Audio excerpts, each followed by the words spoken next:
Hello, folks.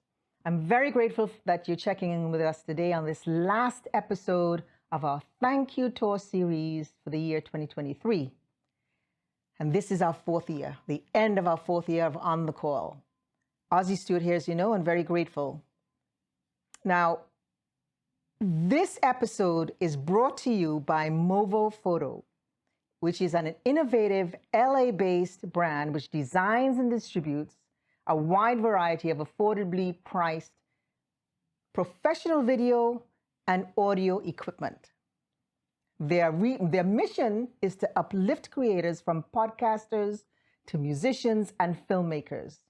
Check them out on movophoto.com or at movophoto IG across all social platforms. Look out for our first giveaway of a Movo Photo Vlogger kit via our IG post at OTC_podcast20 and like and subscribe us on our YT page, the YouTube page, at On the Call Podcast 20. Now, on this episode, I'm shining light on my dear friend, Leslie Valles.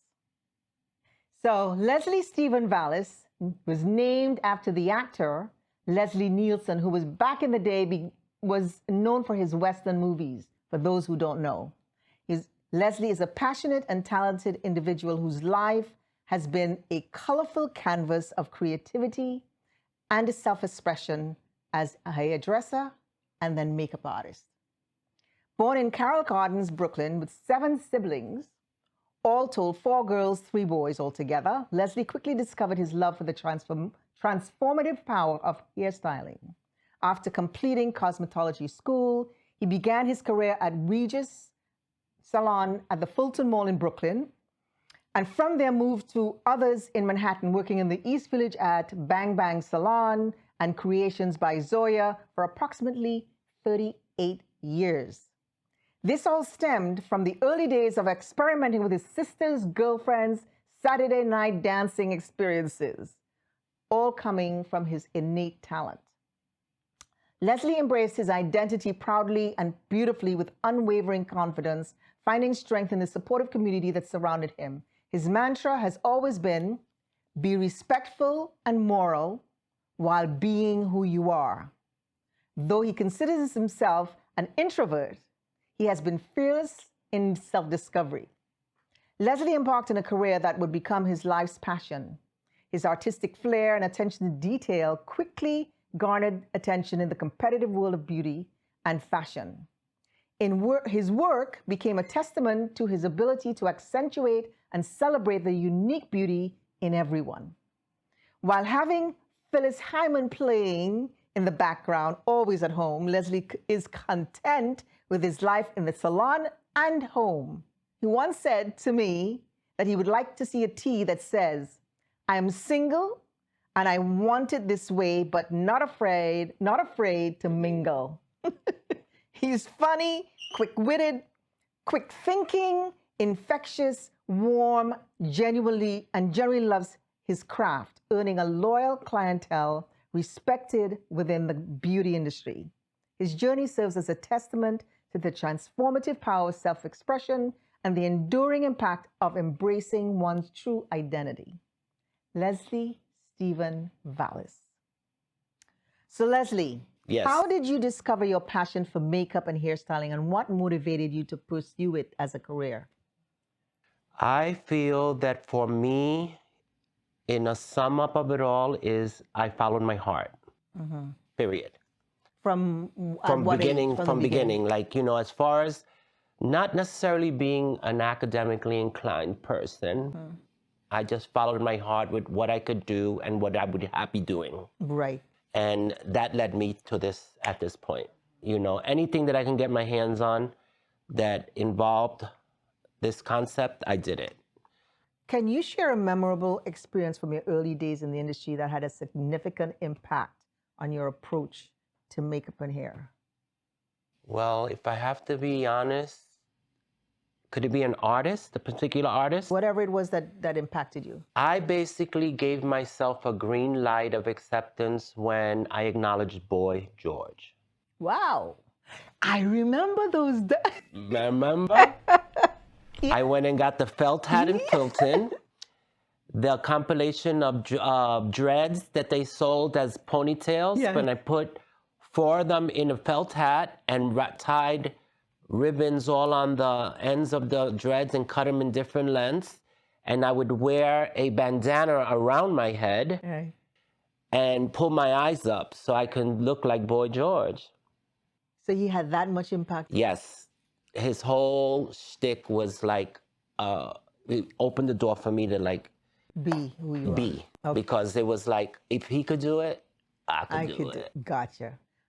And in terms of the impact on hair, as far as hair makeup, that was part of it as well? No, actually the hair thing for me was, as any hairdresser could say, you start a craft of something and it just purges more and more interest, more and more. It just grew. Mm-hmm. You know, it's not when you do that kind of stuff, it's not either you're in it or you're not. Mm-hmm. Yeah, Like I don't know if people that do that and fulfill its prophecy if they're not into it. Right. It's to me, it's not a novelty. Right. Either you're in it or not. Right. At all costs, because there's ups and downs and dislikes and likes and Successes. And yeah, failures. and allowing to assess the difference between people that use you, people that appreciate you, people that have integrity within themselves, so that it turns out to be an experience of greatness as opposed to an experience of despair. Because it's not all beautiful, you know. Sometimes some Things hardship happen. can teach you who to choose, where to choose, what to do. I mean, I think at this point, I'm not very interested in going to hair shows anymore. Oh, okay. Because they're a repetition, but go on.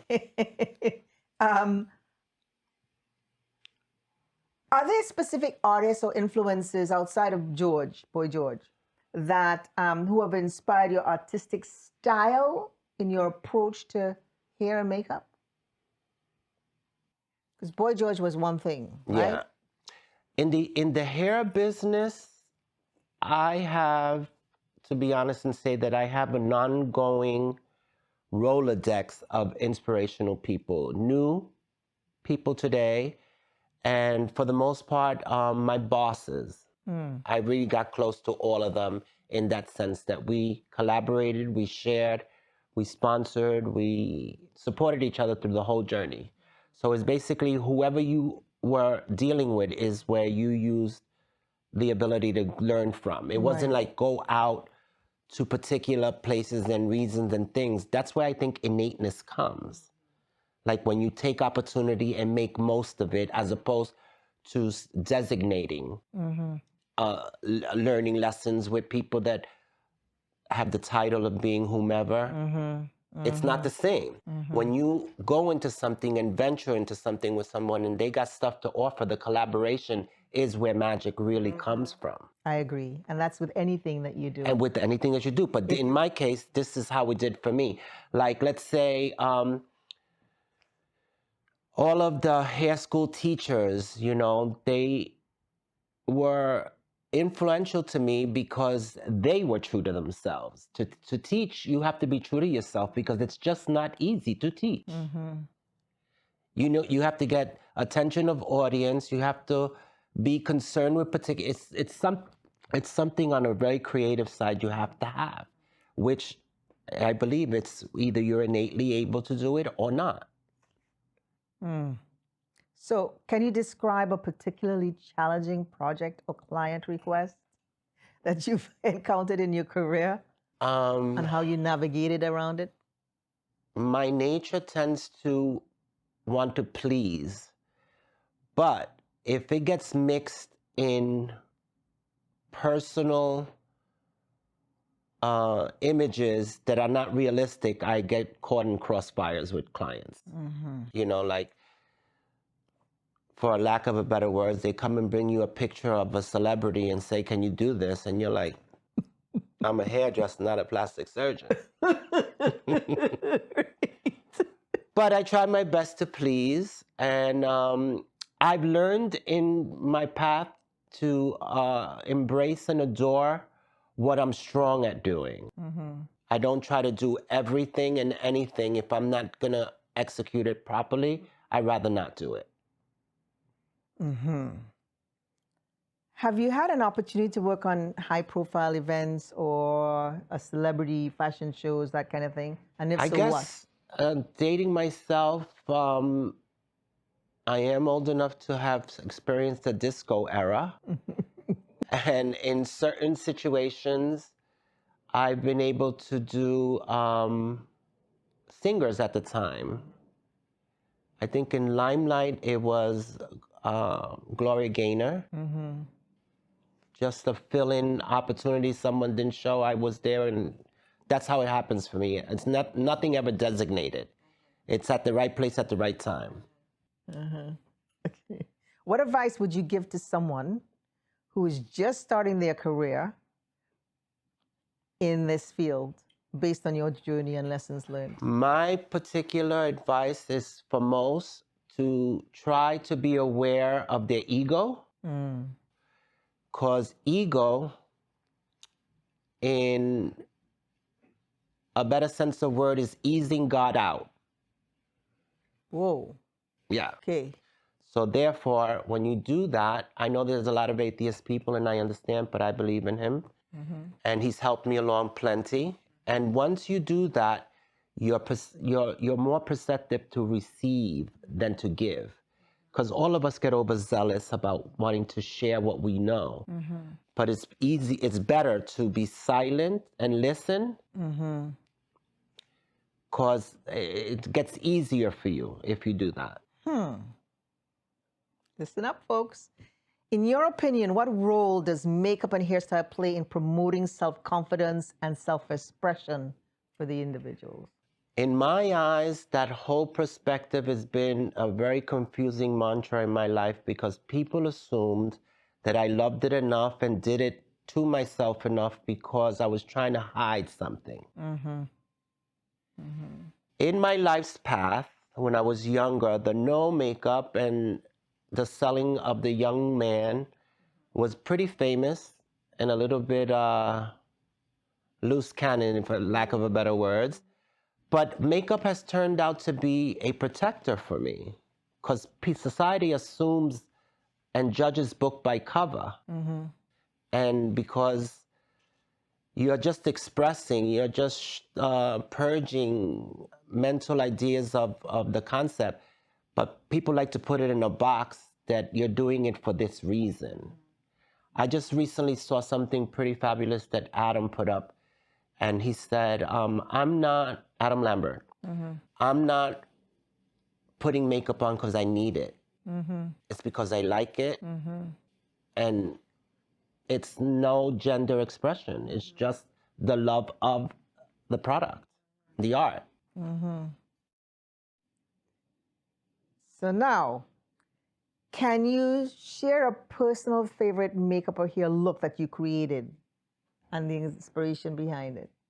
I think I came into my first experience in hairdressing school that I did the Dorothy Hamill. Okay. And Okay. from then on, everything like born from that hair. Yeah. The Louise Brooks, with the bangs, the one-eyed Jack, the short-sided long thing. Remember we used to do that? Yeah, the Dorothy Hamill was like That was the thing. the thing back then in the 80s that, How has your identity as a gay individual influenced your work and interactions within the beauty industry? Well, as everyone knows, being gay is a little bit of a tap on the shoulder card in the beauty business. You're well renowned and trusted, and there's dispositions that go with the career when you're gay. I mean, I assume, don't know per se, but I assume it's somewhat a little bit more restrained and difficult for straight guys, because you can't take on the extreme traffic of women and exercise your likes and dislikes. You know what I mean? In the case of me not being interested, I think it was in favor for me because you could roll. I mean, I've been in establishments that I've been the only gay guy with all the women workers. I didn't do really well with like a big gay setting with other male hairdressers. It was everything that I evaded on a personal level with women. The crazy, I think too many gay boys together, it gets crazy. So I rather do the female-male dynamic. Looking ahead, do you have any specific goals or aspirations within the industry that you still need or feel that you'd like to pursue? No, I think I reached the point where I want to do and purge services that are wanted. Not necessarily to get any place or be anywhere. It's a much more satisfying feeling at this point to do for people if they want you to, as opposed to gold digging or aspiring a level of status and money and stuff like that. It's not of my interest anymore. I mean, everybody wants to make money. It never really was your interest. I know. And now I give myself a free jail card that it's like that. I've just not been that ambitious to go into the entertainment world and all that, because there's something about my personality that doesn't jive with that. You know, no judgment, but I visited LA and I suddenly realized, you know, I don't know if I can be an LA person. You know, the whole shtick of them, I don't know if I could do that. It just goes so against who and what I believe. And right now you're happy, right? Very much, actually.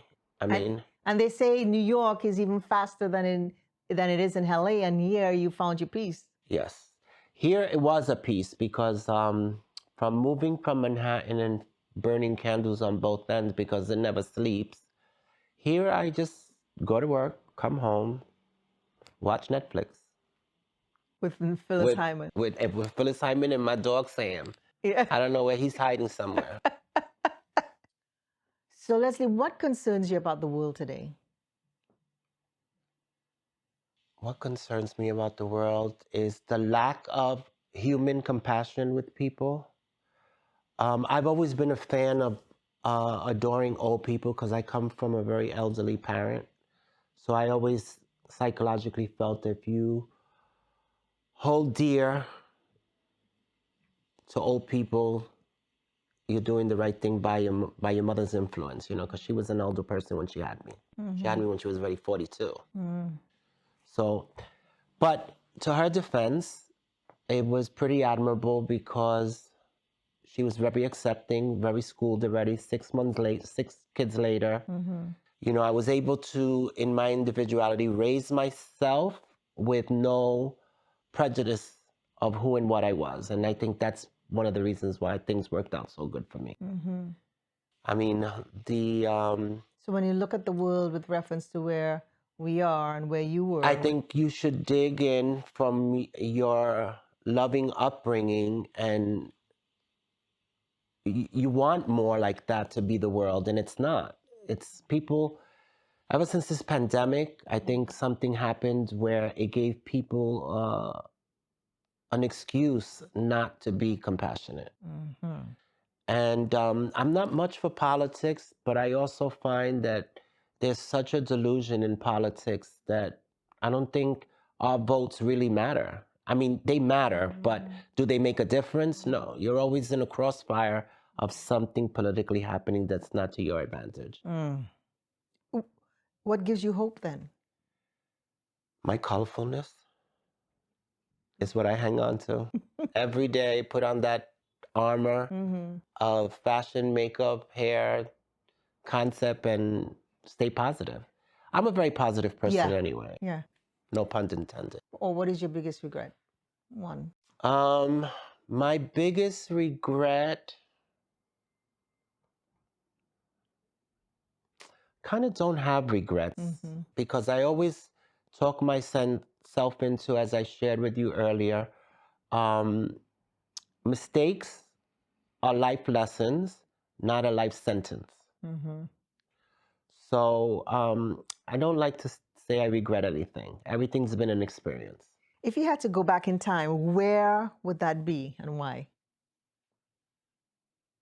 I think in the 80s, and the friendships that was simple and designated, and that you went out, but there was no need for money or recreation or anything. You just went to Studio 54 and bought like 2 Coca-Colas a night, and you were good. You were just surrounded by all these fabulous people. You danced your heart away, and it was just, life was so simple. Right. And as you said that, I wanted you to see something that I brought for you. To keep, to put in my collection of stuff? No, that's going to be something else. But one of the reasons why you have impacted me is that, and it goes back to the 80s because that's when we hung out, right? Yes. We hung out, we lived together, and we had great times. Juniors, cheesecake, Thursday night on the roof, yes, on Thursday that night little parties. Yes. And what was that roti place? That Trinidadian Right, roti Trinidadian place. roti place, and Henry remembers the lamb curry roti. And the first time you turned me on to South. Yes. And Henry cooking up all these big meals. Fabulous time. Come on, And see you those. dressed, it was wonderful. And you dressed, I never had to worry about what I was going to wear, how I was going to look. You took, we need to go out, boom, boom, boom, boom, you guys put me. Yes, yes. I mean, and that's an experience that I wish was documented only for a life lesson to people, that was a healthy existence. Yes. Nothing of what it is today. Right. Today, I believe it was Linda Evangelista that said there's too much content. Right. Wow. She said there's too much content. She remembers her in the 90s where there was print, and you got work, less content-y, more about you. Now there's so much content that it's an overload. It's kind of separated us. It's almost like hearing something and the sound, you get used to it. So no one really benefits of social media content. How many influencers do we have today? Too many. I mean, and what are they influencing? What are they? Some aspect of it you did already. Right. I really don't follow a lot of them, so. It's inevitable because in your feed they come out and they show and they sponsor and listen, kudos to them to be able to do that, but as I am free enough to say that your experience is what you bring to the table, not the amount of people to do what you say. It's what you bring to the table. I want to show you something because I want to show you what you brought to my table. Growing up as a child, I grew up always being told, fix your lips, pull them in, do this, do that. And so I never really bothered about, never really wanted to know about makeup. I never really looked at myself. I never really thought I was pretty. I never grew up thinking the me thing. I could put makeup on in my teens, later on in life, without really seeing my face, even though I'm in the mirror. I could put the makeup on and that's it. Even today, it's a thing, And not until I met you and you did a couple of things to me and made me feel a certain way. It elevated me. Not that I became egotistical about it, but it was just, oh my God, look at what. Do you remember this?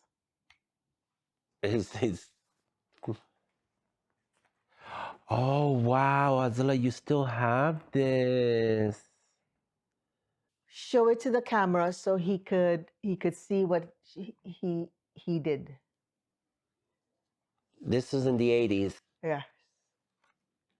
Yes. Wow, deja vu. Do you remember this? Wow, you still have these. Look, guys. That's all you. That's all Zilla in 1984. 1984, ladies and gentlemen. You wasn't beautiful. You crazy girl. But it's also you and your art and what But you were able to pull look how out. clean and simple and effective it Clean, was. beautiful, beautiful. And there's some other shots at home. It's like You have to send crazy. them. I know. What inspires you today? I think one of my biggest things is loyalty. And the learn that at all cost, you need to, unlike I've done in relationships, see it through to the end. In relationships, I'm kind of different. It's like, I hit it and I quit it. Okay. You know? But in work life, it's expressed and shown me that I can be committed and have resolution about everything. All the relationships that you got to deal with, all the things you have to do, you see them through and try to make the best of it without quitting. What's one? Is there anything different that you learned about yourself since the pandemic, 2020? Actually, what I learned was the difference of being lonely as opposed to being alone. I'll give you a quick example of my experiences with makeup. Yes, I loved it. Yes, I wore it. No, I didn't influence anybody where, because I have it on, I was, enabled to woo somebody. But on my public transportation route, there was a time where you would sit on a bus and no one would sit next to you because they were afraid you were going to like stick gay on them or something. And when the pandemic came, I was good. 6 feet away. No one sat next to me. So it turned out to be, in time, you learn that all these things that people step away, it's like it turns to an advantage after a while. What's one thing you'd want to be remembered for? One thing I would like to be remembered for. I think my fancifulness and human compassion. Yeah. Compassion with human. I think it helps in so many ways to be compassionate. It steers you from potential evil. It also doesn't let you get so angry where you could be compromised. You think about if you're in a situation where you got to take a life, I probably would be in trouble because I couldn't take a life. Even if it meant your own defense, it would be hard because of my person. It's hard. What's the best compliment you have ever been given?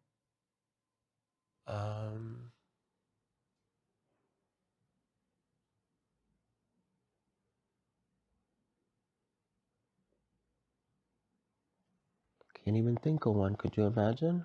And that being said, I want to tell you that what you had done for me all the way back in 1984 has resonated with me, has impacted me throughout. Even when I'm doing my other scenarios with other people, that has been a thread. Every time I look at these, I see you. I think of you. We haven't been in touch for how long? 30 years. But you've been in my heart, special place, right? Which is to me very, very significant because that's what a human would want. That's what you should aspire. Make an imprint in someone's heart enough. But you've always also, not only with what you've done, whenever we were hanging out, you were that joyful, that thoughtful, that caring, that, is this all right? What else do you need? Maybe we need to do this. Maybe, you were that person, that being, that soul that was really uplifting. Even when things seemed to be down sometimes, you were uplifting. And I knew that there were times that you were going through stuff. And yet, you pushed through. Yes. No, that's actually the biggest compliment, actually, because that's definitely a personal drive of mine to do that. And that's why I've stuck to this business, because in ways that I might not know, I probably did that to a bunch of people. Exactly. I didn't even know. And that's why I needed to do this, because I want you to know that and I'm speaking for the people who may not say, right, that I see you and you matter. Yes. And you are loved. Thank you very, very much. That means everything. Good. Because in life, I think to reach that possibility, it's worth so much more than money and status. So this is why, ladies and gentlemen, I'm happy in my little humble abode. Beautiful boy. Alone and happy. Yes. Not saying that, there's not ups and downs, but content. Yes. It makes a big difference. Yes. So thank you, Leslie Valles. Yes. For allowing us the opportunity and time. And we got to touch base a little more often from now on. Oh no, it's inevitable to be in touch. Good. Thanks to Cheese and the OTC team, and to you, my audience, for spending your valuable time with us today. Thanks to JLC Media for these past 2 seasons of music. To James Bailey for the website. Thank you very much to our Season 8 Trini Corner guest, the Consul General, Mr. J. Andre Laveau, Cecile Ford, Clem Bowen, Dawad Phillip, I'm naming them all, and Dr. Kendall K. Williams. To our Hard Issues guests, Marilyn Cruz Hayes, Maria Golden, Stacey Gray, and Yvonne Neal. And to our thank you card recipients, Jan France, Pat Knox Horn, my friend here, Leslie Valles, and as I remember, Jim Velsky, sailing in the heavenly skies. So please care to share. And remember, when you're on your beat, stay on the sunny, sunny side of the street safely. Be health conscious and kind to one another. And don't forget to give thanks for the little and big gifts as we strive through and to this beautiful life. Happy holidays. Happy holidays. Bye. Bye.